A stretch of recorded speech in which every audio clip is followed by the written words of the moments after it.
തിരഞ്ഞെടുപ്പിൽ തോറ്റുപോയി എന്ന് കരുതുന്ന എന്റെ ഏറ്റവും പ്രിയപ്പെട്ട മനുഷ്യരോടാണ്.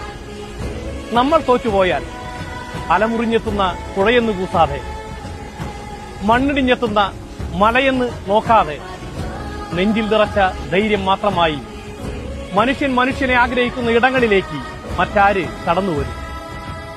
കേരളത്തിന്റെ സർക്കാർ ആശുപത്രികളിൽ ഒട്ടിയ വയറുമായി ദൈന്യതയോടെ നിൽക്കുന്ന മനുഷ്യർക്കിടയിലേക്ക് പൊതിച്ചോറുമായി മറ്റാര് കടന്നു ചെല്ലും?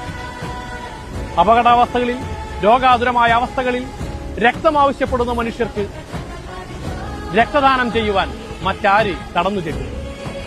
വർഗീയത നടമാടുന്ന ഒരു കാലത്ത് കയ്യിലൊരു കൊടിയും ചുരുണ്ട മുഷ്ടിയും മുദ്രാവാക്യവുമായി ആര് ഈ തെരുവോരങ്ങളെ സമരപൂരിതമാക്കും? അതുകൊണ്ട് തോറ്റുവെന്ന് കരുതുന്ന എന്റെ പ്രിയപ്പെട്ടവരെ, സമരങ്ങൾ അവസാനിക്കുന്നില്ല. അവസാനിക്കാത്ത സമരങ്ങളുടേതാണ് ഇടതുപക്ഷം. അതിനാൽ നാം തോറ്റവരല്ല, നാം വിജയിക്കാനിരിക്കുന്നവരാണ്. അവസാനത്തെ മുദ്രാവാക്യവും അവസാനത്തെ സമരവും അവസാനിക്കാതെ നമുക്ക് പിന്മടക്കവുമില്ല.